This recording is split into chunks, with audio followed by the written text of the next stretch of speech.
Warning. Curse of Strahd. Spoilers ahead. We rejoin Barakas the Rogue, Zayli the Ranger, Nala the Druid, Torin the Paladin, Zandala, Irina, Boblia, and 2 toddlers at the Tower of Kazan. The party spent the night on the island and are just beginning to explore. The island itself is flat and offers nothing of interest. The party recognizes one wagon as the one Rictavio used to hold his pet tiger, but the other wagon is sealed tightly. Nala knocks on the door of the second wagon. There is no response. Rude? Barakas climbs atop the wagon and lays down. Zayli walks over to the tower door, intending to knock on it, but stops when she sees a strange set of markings. The tower door is made of iron and has no visible handles or hinges. In the middle of the door is a large, embossed symbol that displays a series of lines connecting 8 stick figures. Carved into the frame above the door is a word, Kazan. Before we continue, please make sure you've subscribed to my channel. It helps me out a lot. Be sure to check out my Patreon for exclusive insights in my series after the episode. Kazan? Is this like a special dance we're supposed to do? Zayli knocks on the door, which causes the tower to discharge a massive lightning strike that hits both her and Nala. God damn it. A figure calls out to the party from high up in the tower. Hang on, I'll be down in just a moment. A low grumbling of gears echoes inside the tower. Rictavio throws the door wide and beckons the party inside. The flagstone floor is strewn with debris, and a few old crates stand near the east wall. A 5-foot square indentation in the tower floor is flanked by pulleys attached to taut chains that stretch up through a similarly sized hole in the decaying wood ceiling. Standing next to the chains are 4 clay statues. Welcome to the tower. I appreciate your assistance in Vallaki. How was your journey over? It was fine. Where's the tiger? The tiger? She's wandering the island. If you want, I can call her inside. At some point, just to say hello. Go ahead and call the tiger in. Rictavio goes to a nearby arrow slit and whistles a complicated signal before he heads to the tower door. In case you don't remember, Nala planned to interrogate Rictavio's tiger to make sure that Rictavio was treating the tiger well. If the tiger indicates mistreatment, the party will likely leave Rictavio to whatever fate and continue on their journey. Nala casts Speak with Animals. How's it going? Good. Good. Has Rictavio treated you well? Pointy ears? Yes. More food. What happened in the town? Why did you break out of the wagon? Loud and mean. Shook cage. I fight. They hide. That's fair. I'd fight too. So is Pointy Ears your friend? Yes. Are things better now that you're outside the town? Yes. She seems in good shape. Anyone have any questions? What does Rictavio have her do? What does Pointy Ears ask you to do? Kill the V's. V's? Glows with color. Oh, why do you kill the V's? Hates. Do you hate them, or do you do it for him? He hates. I hates. Hates. Wait, but why? Hates. Alrighty then. Thank you, friend. Nala walks over to Zayli and the two begin whispering. She's an attack tiger against the Vistani. Not sure how I feel about it, but they are servants of the vampire. At least we don't have Baby Bear with us. As far as the rest of the Vistani, I'm conflicted because they're an outcast people. I don't know. The Vistani? Yeah. I suppose you can pity them if you like. Is there something we should know about them? Why do you hunt them? First and foremost, in case it was not obvious, I am not a former carnival performer from distant lands. Was that obvious? With a name like Rictavio, I wouldn't have guessed. My name is Rudolf van Richten. I have dedicated my life to hunting vampires. Okay. Sounds like a knockoff Van Helsing. I think my players are feeling a little saucy after the recent encounter with Strahd von Zarovich, though Nala's assessment is correct. Rudolf van Richten's story, however, is a sad one. A former scholar from a land called Darkon, Van Richten married his childhood sweetheart and had a son. When his son, Erasmus, was 14, a group of Vistani kidnapped him and sold him to be used as a companion by a vampire named Baron Metis. By the time Van Richten was able to locate his son, Metis had turned Erasmus into a vampire spawn. Erasmus begged his father for death, which Van Richten accomplished by pounding a stake into his son's heart before fleeing Metis's wrath. Not to be outdone, Metis sought revenge and brutally killed Van Richten's wife. The latter rallied long enough to track down Baron Metis and end the vampire's existence, but is haunted by the memories pertaining to his family's destruction. Rudolf van Richten's life is dedicated to the destruction of vampires and the Vistani who serve them. He has had a spectacular career as a vampire hunter and has come to Barovia to destroy the biggest, baddest vampire, Strahd von Zarovich. Despite his half-elf heritage, Rudolf van Richten is in his twilight years and has no hope of killing Strahd in a direct confrontation. But that's where the party comes in. So, you hunt other people's children because one group did a horrible thing? Indeed. Why would the Vistani want to work with a vampire? They are evil at heart. Perhaps not all of them, but a majority. That's the most useless explanation I've ever heard. They're evil at heart. Okay. Was there anything in his story that indicated why they served the vampire? During the vampire's conquest of Barovia, he was gravely injured in a battle and was left to die. A group of Vistani found and nursed him back to hell. As such, they are the only ones with permission to leave his realm as they please. Oh. Under him, they gain protection, access to riches, and some of them even choose to become vampire spawn. They're doing fine for outcasts. I assume you have discovered the only way out of Barovia is to defeat the vampire. Is it fair to say you are planning to fight him at some point? Oh, yeah. I'm willing to lend aid wherever I can. Can your tiger help us too? Molly and I will assist you in your final confrontation. Rictavio turns as the sounds of a galloping horse and the howling of wolves echoes across the causeway. Is this where you always hide, or do you move around? Also, what are the clay statues for? The constructs. They raise and lower a platform in the center.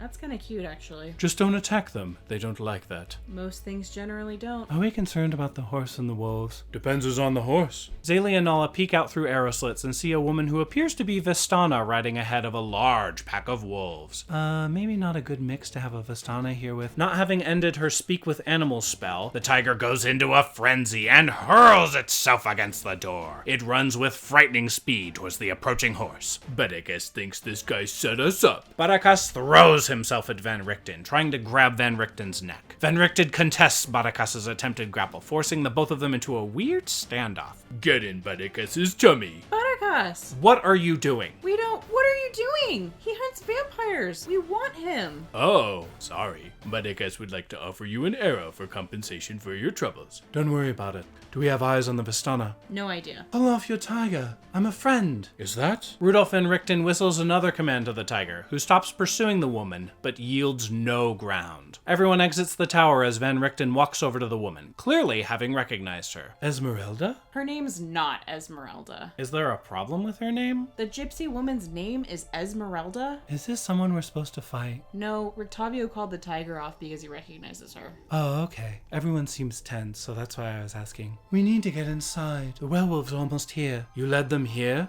Ooh, werewolves. Zaylee points at Esmeralda. Who is this? Werewolves! Inside. Everyone runs inside and Nala slams the door shut before Van Richten turns to Esmeralda. This young woman is the child of the Vistani who sold my son to Baron Metis. I spared her parents' lives after they gave me the location of my son, and she tracked me down years later. Together, we have slain many creatures of the night. Does she know how you're training Molly? Ah, well, we haven't been in contact for years now. Is Molly the tiger? Yep. Are you training it to attack Vistani, Rudolph? Maybe. He definitely is training it to attack Vistani. Had I known that Esmeralda was going to show up in Barovia, I wouldn't have let Molly attack her. I've suffered worse. Esmeralda surveys the room, taking in the sheer number of creatures in it. What a large group of people. Are they all working with you, Rudolph? Not exactly. We're just a large group who happens to be here with Van Helsing. Who? Never mind. I heard rumors that Rudolph was hiding out in Barovia and figured he could use some assistance. Esmeralda catches sight of Irina and stares. What's up with you, Esmeralda? She looks like the ones in the paintings inside the castle. What paintings? They're paintings of whatever woman he's clearly lusting after, even in his undeath. Her look changes subtly every so often, but largely remains the same. Yeah, I mean, he's trying to get her. We're trying to keep her safe. Where are you taking her that you think you can escape his influence? I don't know. Any input, Irina? It seems like everyone is identifying you as the vampire's wife, and you're just expected to deal with it. They're taking me to Kresk. Hopefully it will get me far enough to buy me some time while they go kill the vampire, assuming that is possible. It's very possible, though this one's more powerful than any I've faced. They all get staked similarly, though. Anyone have sharp wooden implements? I'm sure we can make them. I'll ask the trees real nicely. We have a good amount of resources and money. Esmeralda, do you not have any spare stakes they can borrow? A few. I tend to leave them inside the bodies of dead vampires. What if you stake them outside their coffin? It has been my experience that a nearly dead vampire turns to mist and will reform in a vulnerable state in their coffin. But it's a good thing to do if we need to get rid of him? Can we make him go away if we stake him outside of his coffin? Maybe. Have you ever tried staking a vampire outside their coffin? Successfully? No. Do vampires have any weaknesses we should know about? Sunlight. Good luck finding it in Barovia. Don't worry, we brought our own. Anything else? If you can goad a vampire into doing something stupid, it will work in your favor. What do you mean? If you're lucky, they'll overextend. In the case of this vampire, get him to talk for an extended period while you set up a trap. That seems easy. Just have him talk about himself, unless there's something else he talks about more. What do you think, Nala? He said like 60 catchphrases while we were fighting him. Yeah, though he was insulting us and doing other things. I was thinking more on the flattery level. Would that work? Barakas sneaks towards the door to the tower and begins to open it. Barakas, you know there are werewolves outside the tower, right? Esmeralda, did you see anything worthy of note when you were in the castle? I saw a room full of bones that had a sword hilt on the table and a dragon skull above the door. If the vampire servants hadn't pursued me, I'd have looked around longer. Oh, so you spent a bunch of time in the castle? I just came from Ravenloft. I assume your visit went poorly. Yes, I was badly beaten, but not killed. What are his minions? Vampire spawn, witches, undead, apparitions. Would silvered things work? If you do not have magical weapons, yes. Silver seems to be a universal weakness his minions share. Wait a second. A room full of bones? Is that important somehow? It's one of the fortunes. A wall of bones, a table of bones, a chandelier of bones, all that remains of enemies long forgotten? Yeah, that one. So at least we know it's in the castle. Fun. If it makes you feel better, I need to head to the depths of Castle Ravenloft after the Amber Temple. My sister is buried in the crypts. Maybe mention that before we agree to take you? Well, we have to survive the Amber Temple. Perhaps I am making this more compelling as I speak. I think you should be quiet for a moment. Is there a plan to deal with the werewolves? If they can be wolves during the day, clearly the lunar cycle is meaningless. Are they still chasing Esmeralda? If they are, they're definitely taking their time to get here. Did they pursue you from Castle Ravenloft, Esmeralda? No, they came from another direction. I heard the lightning trap activate and assumed someone was at the tower. That was us. I was not warned about that. That is my mistake. Has he revealed how to open the door? Is it a dance following the line? Precisely. That's seriously it? A dance code. I should have just followed my gut. So what I'm hearing is that the vampire can just walk in here if he dances in front of the door. He's not. He's too pretentious for that. He could make a minion do it. I doubt he would try. Magic is suppressed here, and it is a large portion of his power. We could f him up if he got in here. Okay, fair enough. He's going to pretend like he didn't want to then. You can't make him. Okay, where do we go from here, Rictavio? If all your affairs are in order, killing the vampire is your next priority. Yeah, it's our priority. We're just looking for things that might help us succeed in that. We need to find that drunkard, the evil tree. An evil tree? Uh-huh. Sounds like you're bound for Yester Hill, which is just south of the winery. Oh, good. We're going to the winery. Finally, things are lining up. If you don't mind, I'll accompany you. Welcome to the biggest party yet. Too many people. No, but seriously, we don't mind. Or at least, I don't. Yeah, I wasn't complaining. We also need to figure out something with the children. They might be welcome in Vallaki or Kresk. We know that. I meant in the meantime. I don't want them caught in the crossfire during a fight. The vampire's minions seem to avoid Irina and the children by association. They might be fine until he changes his mind. Kresk is only a short ride from here. We should be able to make it there by late evening. Oh, it's that close? Can we make it straight there? Sprint. I'm down. Barakas Adakas was not made for sprinting, but Barakas will follow. Let's go. As the party prepares to depart the Tower of Kazan, Rudolf van Richten sees them off. How do we find you if we need you for the fight? I'll be here. Okay, so we just have to come back to this tower? I don't imagine I'll be anywhere else. Worst case, send a signal in the night sky. Batman, Batman, Batman. Do be careful. Once the vampire realizes you're here, he's sure to stop playing nice. Has he been playing nice so far? He commands the land. He once drowned an entire town of people and left what is now known as the ruins of Berez. I believe it was related to keeping Tatiana from him. Who's Tatiana? The great love he has pursued through the centuries. Something he says every now and again. That does sound like something he would say. Okay, let's get our asses in gear. Everyone exit stage left to Kresk. The party departs the Tower of Kazan, having added Esmeralda to their ranks. The werewolves are not far from the tower, but Zayli determines they have ventured in the direction of Vallaki, perhaps assuming the party will travel to the nearest village for safety. The trek to Kresk is abnormally quiet, the foggy trees standing as tall guardians against the ever-cloudy sky. An hour of travel passes uneventfully, but the fog parts a few hundred feet ahead of the party to reveal an unfortunately familiar figure. Dear God. Vasily von Holtz appears again. Well, hello. Fancy seeing you here. How has your time in Barovia treated you? What are you doing here? I was trying to approach a nearby shrine by stealth, but it is a challenging trial. Something so guarded must have some interesting treasure. What is it you're trying to do? Vasily points into the forest and the party sees a small altar in the trees. And you're trying to approach it? It's quite frustrating. Barakas, sounds like a job for you. Sneakity sneak. Perhaps it is time for another friendly competition? Even though you've just said you're terrible at it? Yeah. Competition brings out the best in us. It has yet to bring out the best in you, but okay. I think that is the best, Nala. That's fair. Barakas? I am Barakas, Barakas Arakas. You're up. Barakas can be sneaky. Barakas can play the accordion to draw attention away from Barakas. I'm not sure that's quite how it works, buddy. Once all eyes are on Barakas, Barakas can sneak into the trees. Alright, Barakas, you want to take a 100 gold wager to see who can get to the altar first? Barakas is poor. The sound of your coin clinking in your pocket indicates otherwise. Barakas has copper coins. Barakas is very poor.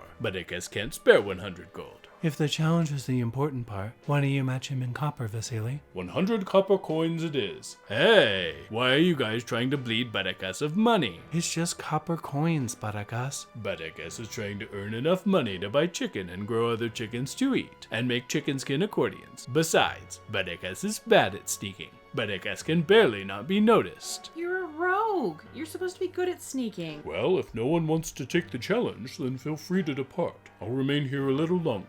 Barakas, you're turning down easy money. Vasily, are there any rules for the challenge, or is it just reach the altar stealthily? Just reach the altar without getting seen. So I could just put pass without trace on Barakas. That's kind of cheating. How is that cheating if there aren't any other rules? Gentlemen's rules? Well, I'm a lady, so it doesn't apply. Gentle ladies' rules? Gentle person rules. Barakas is ready to sneak through the trees. Barakas is poor. This challenge is a different kind of exciting as compared to the other two. Barakas and Vasily take turns making stealth checks to approach the altar. The stealth checks increase in difficulty the closer each individual gets to the altar. The moment the two begin their approach, a statue on the altar begins to glow with a soft, gray light. When a stealth check is failed, the statue arcs a beam of lightning at the offender and teleports them back to where they entered the forest. Barakas was only teleported back twice, but Vasily ended up getting teleported back to the start no fewer than 5 times.